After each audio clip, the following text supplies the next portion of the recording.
Okay, so this is my week to begin readings, and of course the theme that has been chosen for the retreat is the protective meditations, but I think also Ajahn Yaniko really wanted to come back to the kind of heart or foundation of meditation practice itself for this retreat, and I was going to start on Buddha Anusati, and then I was reading Luang Por Liem's new biography, and this would be a good way to start the retreat. Luang Por Liem, most people have either met him or are familiar with him as a figure, and this is an account of the Luang Por Liem's early days at Wat Pa Pong with Luang Chah, and Luang Por Liem had 8 vasa already when he came to Wat Pa Pong. He came in 1969. Luang Por Pasanno came in 1967, and so Luang Por Pasanno was already there at Wat Pa Pong. And I remember Luang Por Pasanno talking about that, just sort of seeing Luang Por Liem coming and joining the Sangha and practicing, and immediately feeling a kind of respect and kinship towards him, saying he had a very sincere, very solid practice, and something that he was quite obviously accomplished in some way. When he came to Luang Por Liem didn't grow up near Wat Pa Pong, didn't grow up in Ubon. He grew up in quite a small, somewhat remote area of the adjacent province. Of course, everything was remote in those days. And he heard of Luang Por Chah's reputation, went for a visit, and spent several days there. Then he left, and in order to get written permission from his preceptor to come back and stay with Luang Por Chah on a longer-term basis. And that was something that we all had to do when we went to if we were ordained somewhere else. We would need to get proper permission from our preceptors to stay and study with Luang Por Chah. So he arrived before the rains retreat, and then the account starts with that time. When the rains retreat began, Luang Por Chah instructed all the monks to keep the standards of training very strictly. This meant to put full effort into sitting and walking meditation. Luang Por Chah expected every activity in the monastery to be done quietly, with a sense of care, and with respect for the fact that everyone must work together harmoniously.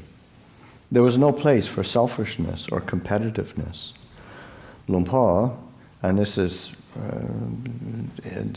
Luang Pu is like venerable grandfather, and Luang Por is like venerable father. So there's a distinction between Luang Pu and Luang Por. Luang Por Liem, Luang Por, already being of gentle, reserved, and quiet nature, felt that the peaceful, simple, and orderly routine he experienced in Wat Pa Pong supported the aspiration he upheld for his practice even more. I was merely interested in training myself at all times. When the time came for the monks to determine to spend the rains retreat at Wat Pa Pong, Luang Por Chah asked everyone to be really motivated in the practice. That year, if I remember correctly, there were 47 monks in Wat Pa Pong. But I didn't actually know any of them, because I reckoned that each monk would eventually have to train and maintain his practice by himself. So I was only interested in the standards of practice and routines that genuinely concerned myself. At the time when Luang Por arrived in Wat Pa Pong, life in rural northeast Thailand was still quite simple. Many modern developments had not reached the monastery yet. Luang Por relates, I didn't have many belongings or requisites, only the bare necessities. Anything extra would be communal property. At most, I had candles and matches for use at night, enough for some light for practicing sitting or walking meditation, or for going to the toilet. You would use a candle to light the way. There weren't even proper umbrellas in those days, only paper umbrellas made in Chiang Mai, which were given out one day. If you used these paper umbrellas in the rain, they gradually fell apart because the glue dissolved. You had to look after them and dry them in the sun after use. They were just about good enough to get through one rains retreat without too much difficulty. I tried to look after mine well because Luang Por had given it to me. I was very careful with it because I didn't want to have to ask Luang Por for a new one. It was good enough for one rainy season, although it actually didn't really ward off the rain, only around the head. Down below, one would get wet all the same. Yeah, they weren't very big. They were about this big, and it wasn't much of an umbrella. And I'll skip around a little bit. The daily chores for the monks and novices at Wat Pa Pong included extensive sweeping, which took up to 2 hours. At 4 p.m., a bell called everyone to gather for meditation. Luang Por and a monk named Ajahn Samlan were always there ahead of time. After the sitting ended, Luang Por didn't go anywhere else, but returned directly to his hut. He barely went to see Luang Por Chah. And this is Luang Por Liem narrating. Usually, after the evening chanting was finished, some of the monks and novices would go to Luang Por's hut to pay respects to him.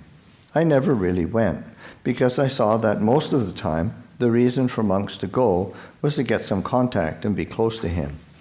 I didn't think that was right, so I thought about what being close to Luang Por actually means. It means to take on his standards of conduct and practice. So I really didn't go and see him very much. Sometimes he even asked, "Where did that monk go that came from somewhere else? I never see him here." Still, I wouldn't go just to seek contact with him. I rather tried to rely on my own motivation to practice and ask myself, why did I come here? What do I really want? Do I want friendship or closeness to a teacher? In fact, I came because I wanted to practice. The place here is supportive of seclusion in every way, so I should go ahead practicing that way. If anybody says I'm unfriendly, I don't mind. I just understand that to practice in this way is an obligation, a duty that we need to fulfill, because all of us have decided already that that's what we're going to do. On the Buddhist observance days, I would undertake the special practice of refraining from lying down for the whole night. I could manage to do this fairly easily, just considering it as a trivial thing to do. Day and night become what they are only through us defining them according to certain experiences we associate with them. When one simply resets these associations, day can be night and night can become day. Could I really do this? Well, we were supposed to, so I tried. Sometimes I was able to go through the night without lying down quite easily. But sometimes, I must admit, there was a bit of exhaustion, though not to the extent of real dukkha, as I took it as a normal experience. On some days, I looked for other occasions to have a rest. Not having slept all night, I sometimes had a rest during the day. Actually, to have a rest doesn't necessarily mean that one has to fall asleep. If one enters the peace of seclusion by meditating, one also rests and regains energy. The rains retreat is a time when the monks of a monastery usually intensify their efforts in practice. Luang Por's high aspirations and motivation led to a powerful experience at the beginning of the rainy season, of which he describes. I experienced something stranger than anything I had ever experienced before. From the beginning of the rains retreat on up to the second month, I felt great confidence in the practice. There was no decline, no thoughts of discouragement at all in my practice.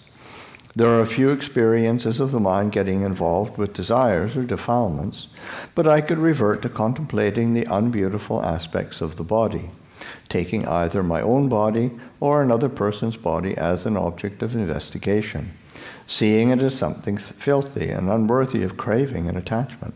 For example, I could see it as a skeleton, perhaps one that is walking about, or I could see the internal organs of a person cut up in pieces and taken apart. These things are rather disgusting and unbeautiful. I stared at the skeleton hanging in the meditation hall in a way that gives insight into the nature of the material components of the body. I used the mental image of a skeleton as an object of contemplation. It would come up when sitting in meditation. A skeleton would appear, or, after looking at corpses, visions of dead people, which triggered the reflection that, likewise, oneself will be the same. To reflect on the body like this alleviates sexual desire and attraction. It also makes one mindful, seeing how the mind relates to its objects. It frees one from being enmeshed in mind states that come from attaching to pleasure or displeasure with a certain mind object. The very moment the mind is a certain way, one realizes it immediately. This seems sufficient for providing clear guidelines in my practice. From then on, the feeling of having to think about things in various ways became less. It felt as if the proliferation of the mind, or the thinking mind that goes in all directions, had no strength. It abated and retreated more and more until it was in a state which one could say wasn't dangerous anymore. Around the middle of the rainy season of the year 1969, Luang Por Chah announced to everyone that the communal morning and evening meetings for chanting and meditation were cancelled. And as for the communal work, there was only the daily water hauling. In those days, water was drawn from the well, and the water containers were carried by two people with the help of a bamboo pole over their shoulders to the various locations where the water jars needed to be filled up. This was done in silence, and after the work was done, Luang Por went to have a shower and then proceeded with walking and sitting meditation.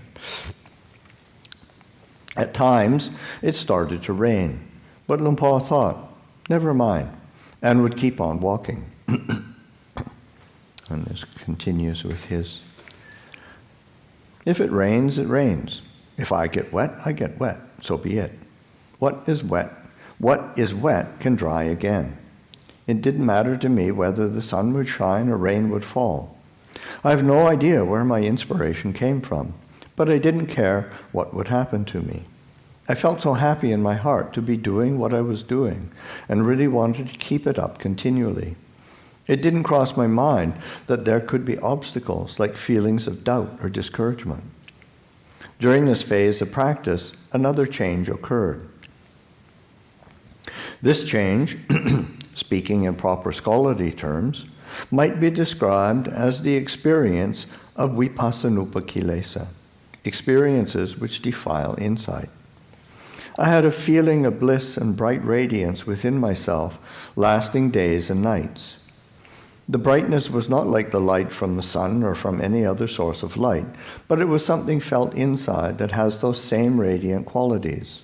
I didn't get carried away with it, thinking that I was something special. I merely saw what was happening as an experience within the practice, happening in and of itself. I determined to be mindful and to not get lost identifying myself with being this or that. If one harbors such feelings of self-importance, one is almost sure to go crazy from such an experience. This is what happens to some practitioners at this stage. They often start feeling special and superior to others, seeing everybody else as inferior to themselves. So I was determined to have mindfulness and awareness, and not get involved with feelings of wanting and giving things personal importance. I was constantly telling myself, experiences like this, having arisen, must cease. I kept this in mind and focused on what I was experiencing day and night. This issue of getting carried away with oneself can easily happen. The Buddha even gave it a name, defilements of insight, vipassanupakilesa. All this occurs within the context of vipassana, insight meditation. It seems like when one enters the realm of vipassana, one has to also enter the realm of vipassanu. That's the way things happen. But I didn't get lost or deluded. I didn't get carried away with myself. All I saw was a situation of arising, existence, and change. Most of the time when I sat down meditating, I didn't sit all that long. During this phase, I sat for only a bit more than an hour. This seemed to be conducive for my body, and I never had any physical problems, no pains or other frustrating symptoms. Not having health issues, one can practice with ease. I continued doing the communal chores, but kept to myself while doing the work, looking at my own mind, my own feelings, just the same as before. I was consciously aware of myself, observing and trying to watch myself, not only when I was awake, but also when sleeping. On September 9th, at around 10 p.m., Luang Por experienced an immense transformation in his mind. He had a feeling of extraordinary brightness and happiness, of which he reports. It is impossible to describe this kind of happiness to someone else. It is impossible to make someone else know and understand it. It isn't the happiness of getting things according to one's wishes, and it isn't the happiness that comes when things are agreeable. It's the kind of happiness that goes beyond these two. Walking is happiness, sitting is happiness, standing is happiness, and lying down is happiness. There is the experience of delight and joy all the time. Furthermore, one is able to uphold the knowledge in one's mind that this happiness arises completely by itself and eventually will vanish by itself. Both sukha and dukkha in an experience like this are still entirely impermanent states. On the 10th, the mind became utterly peaceful, not at all exhausted, tired, or sleepy, but filled with clarity, radiance, and coolness, imbued with various kinds of delight and rapture. This experience lasted completely without reference to time. It was truly akaliko, timeless. The same feeling continued on through all the 4 postures. Eventually, I asked myself, what is this? And the answer was, a mode of the mind. It is like this in itself. Eventually, on the evening of the 10th, something that Luang Por hadn't experienced before took place. Feelings of weariness, frustration, and fatigue took over. Whenever he sat or walked, he felt sleepy. Even when he got up after having rested, the tiredness remained. In each posture, he felt completely exhausted. It got to the point where he fell asleep while he was doing walking meditation and ran into some thorns. His whole face became scratched and sore. At least the sleepiness will be gone now, he thought, but the fatigue continued to remain as strong as before. Still, he endured, telling himself that it is natural to face obstacles in the practice, which to some extent everybody needs to pass. With these reflections in mind, he understood that he needed to look at this tiredness that previously hadn't been present. After all, this fatigue just arose, so it was impermanent too. Using this insight, he attempted to maintain awareness of the sleepiness. On the 11th, Luang Por experienced another change, namely, great peace and happiness returned to his mind. In all 4 postures, there was clarity and gladness. Simply being by himself was very pleasant. Nothing could intrude and stir up his mind. When working together with the monks and novices during chores, he wasn't interested in what they were talking or chatting about. Although he was together with others, he felt the same as if alone. On the evening of the 12th, the question arose in Luang Por, why do we actually practice? What's all this practice for? The answer that came up was, we don't practice for anything. We practice for the sake of practice. Whatever it will lead to doesn't matter at all. Our duty is to practice. So we practice and try to maintain mindfulness and awareness with it. In each moment, we keep teaching ourselves. Whatever we are doing, we try to have mindfulness and awareness. Whether we are walking up and down, we keep everything in a state of perfect balance. Finally, I felt I had done enough walking meditation for that day. Because I became quite tired, my feet already hurt very much.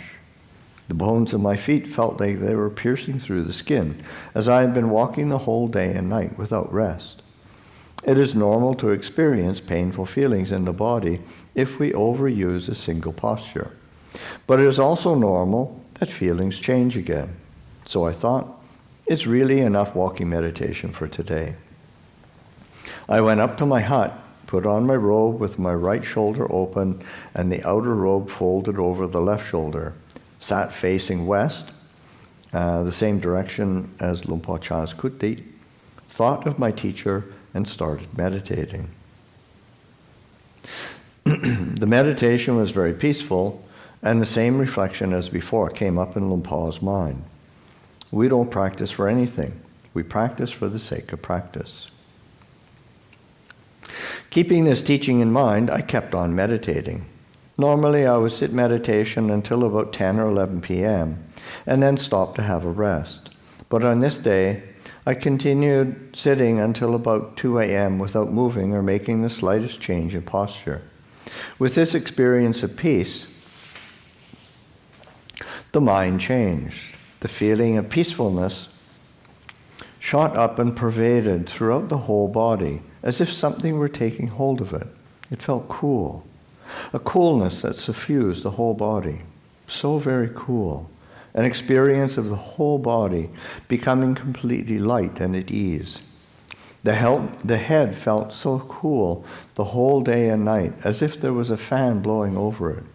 Cool, peaceful, quiet, and still. No experience of thoughts at all. Everything silent, completely. It felt totally quiet. The only experience left was that of utter peace and stillness. The body felt tranquil, cool, and light. Whether sitting or lying down, there was this experience of coolness in every position. All worries, concerns, or similar thoughts from the thinking mind were totally gone. Thinking in this or that direction had ceased. All quiet, just like a forest when there isn't the slightest sound of any bird singing. Truly quiet. No wind blowing at all, just ongoing tranquility and peace. It felt like there were no sankharas, no proliferations of the mind.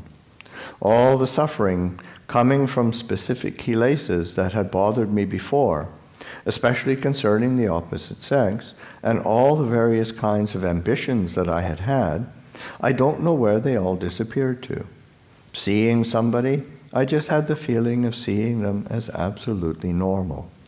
To see a person as simply a person, just that much. No beautiful people, no ugly people, people simply as they were. This is the kind of peace and feeling of detachment that arose. I didn't know what it was, but I also didn't care what it was. There was just knowing. It is like this, by itself, in just this way. This arises due to peacefulness and a detached mind. There isn't anything to be concerned about as far as how things exist. Concerning dukkha, I did not know what dukkha was like.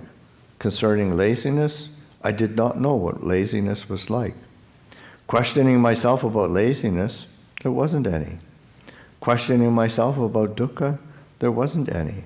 The feeling inside my heart was exactly like this. I tried to recall and pin down that which is called dukkha. What is it? I really did not know. I only knew how they discern the meaning in terms of conventional language, because dukkha is just something created by common conventions. When the mind has no dukkha, there is no kind of convention that can exist in the mind. The experience of this feeling has lasted continuously since then. There has been no change all the way up to the present day. Luang Por reflects on his practice during this period. Walking along the path of the Buddha, he teaches us to focus on our awareness. Simply this awareness is what we look at, experiencing and cultivating it day and night. Whether awake or asleep, we pay attention to ourselves continuously. Being in this mode indeed enables us to truly see, just as it is expressed in this saying, observe and discover, tell what is what, and use things skillfully.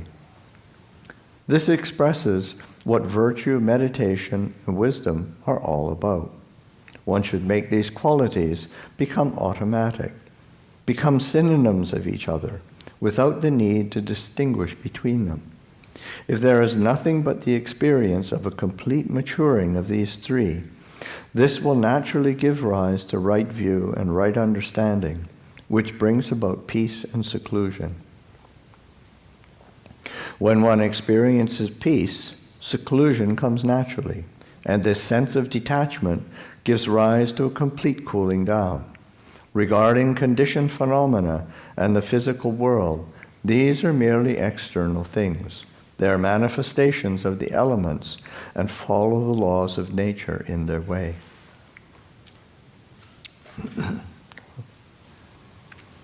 Any questions, comments? Yeah, Kelly. Was the tiredness just the body catching up with what the mind had experienced of possibly him not sleeping, or what was the tiredness caused from? With Luang Por Liem? Yeah. Oh, hard to know. Sometimes you, not necessary. There could be some really clear kind of physical cause or something, but can just as easily be, the mind is trying to. Because sometimes one of the things that happens, especially with sleepiness or drowsiness, or it's like the mind is throwing up I don't want to know, I don't want to see, I don't want to practice, I don't want to do this, and the mind goes into a state of dullness just to escape, and sometimes it's not at all conscious, So that's certainly an aspect that can definitely happen. In the same, and it depends on our default settings for kilesas, and for say somebody with a more of a what they call like a lobha jarita, the temperament of desire, then the go-to option is some kind of sense desire, something fascinating, something interesting, something stimulating. The mind goes to somebody with a baseline setting of temperament around aversion, and will go to irritation, negativity or something. But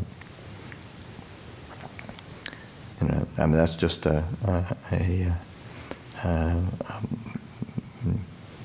perhaps. But it's helpful to recognize that sometimes, things do arise, in terms of physical experience that are mind generated, as opposed to, say, body generated or externally generated. And sometimes it's the opposite way around. This is feedback loops going all the time.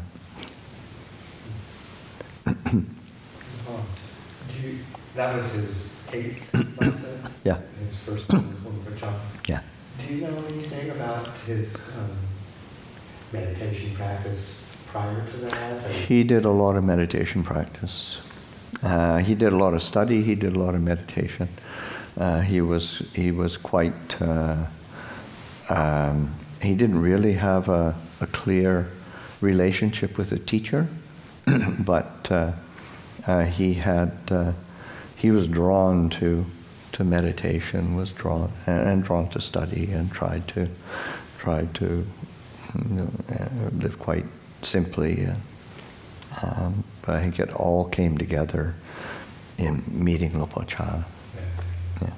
Because he talks, towards the end of that talk that you were reading, he talks about coming back and just being aware, pure awareness, just practicing with pure awareness, whatever you're doing. Yeah, this wasn't his. That wasn't the This was not his first rodeo. Yeah. Very similar to what Ajahn teaches. Yeah. Yeah. Entirely, but I was just wondering if there was any clue as to did he do Lama Suba and Sati, or just I think he, from my reading and from my knowledge, or I think he tried all sorts of things. Just trying to get a handle on practice, especially when you're kind of, to a certain degree, kind of floundering a bit without a teacher. Yeah. But he wasn't sort of completely directionless. He was sincere. He was well studied from the beginning. He did have was stayed in a couple decent monasteries. He had a whole period of solitude that he kept for quite some time, focusing on meditation. So he had a fair bit under his belt already. At one time he mentions facing west in the direction of Luang Por Chah's kuti. Yeah. Is that significant at all? I mean, it's just a gesture of respect and it's quite indicative of Luang Por Liem's respect for Luang Por Chah, that it is explicitly mentioned that when he would face in that direction, because that was where Luang Por Chah was. I mean, it harkens back to one of the characteristics of Sariputta was his and here he's the chief disciple of the Buddha, but he would kind of determine, where is the Buddha living, and he would bow in that direction in the evening, paying respects to the Buddha. That's very much say a traditional element of respect for one's teacher. There is a bit more biographical details. I think it's in Way of the Peaceful. That book, Way of the Peaceful. It is different, slightly different than what's in there. Uh-huh. Like he talks about that experience of being very, very tired, but he talks about it slightly differently. Mm-hmm. He says he felt like very, very happy, and then he felt very, very sad and low for that whole day. Mm-hmm. And that it was strange that because he didn't mention the sadness in part in there. It's almost like the mind going through every possible emotion. Range of trying to emotion. Yeah. grasp at something. And then he also mentions the detail of before the Vasa, he was doing walking meditation and he was doubting whether he should stay at Wat Pa Pong for the Vasa or not. Oh, really? And then he looked up and Ajahn Chah was standing on the end of his walking meditation path. And then all he said was, "Liem, stay." And then he walked away. Okay. That's in the Yeah, the it's way definitely. of Oh, peaceful. it's a sign.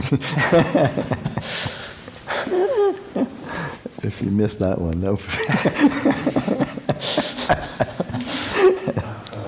That's not southern. But because he never went to his kuti, it was like one of Right. their only personal interactions Yeah. that he had at that time.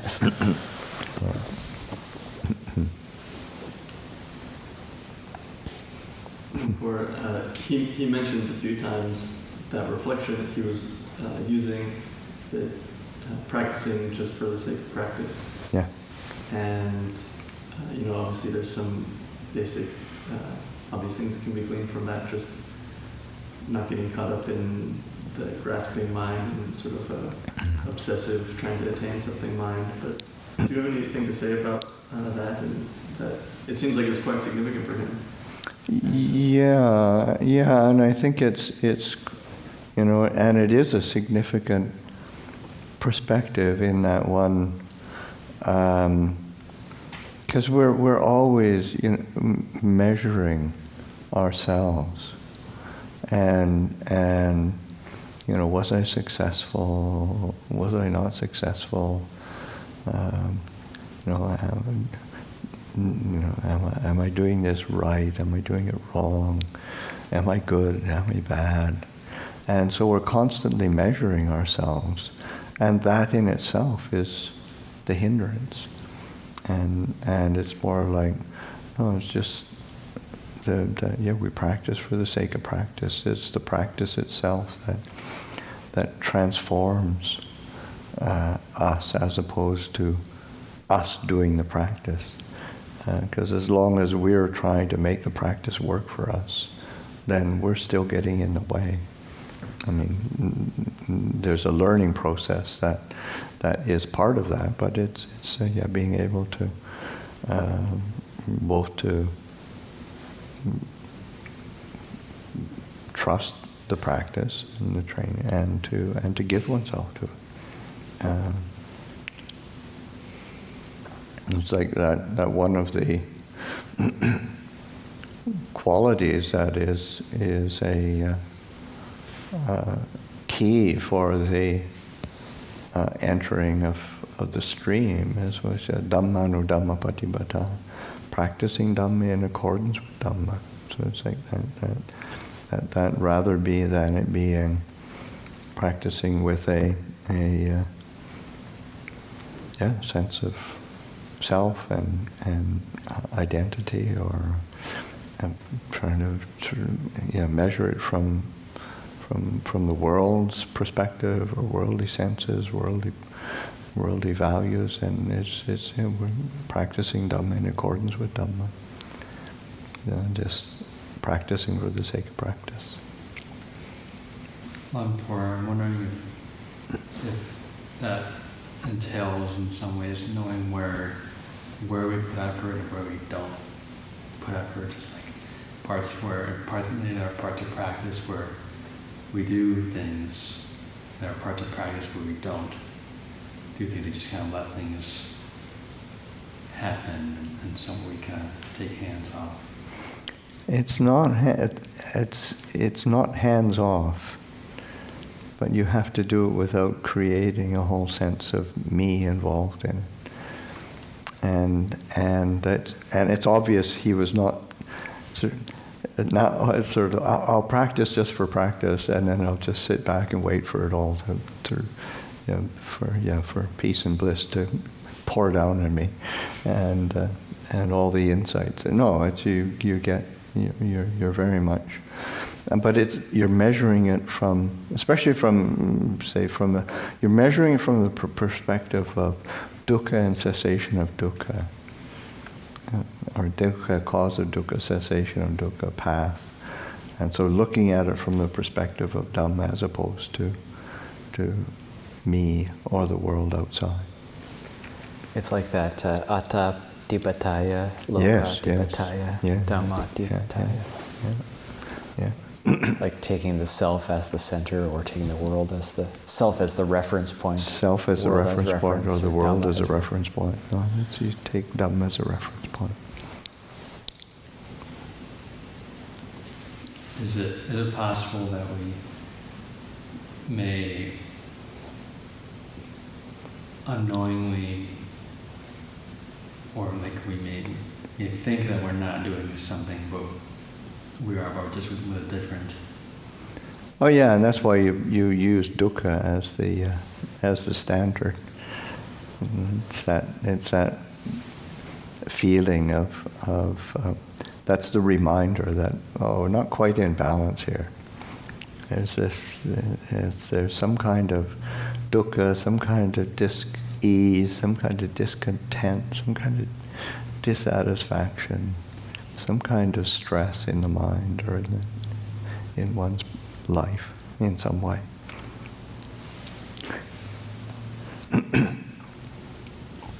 Yeah. I'm wondering how I can discern when I am experiencing something in the practice and I apply like an antidote to an unwholesome mind state.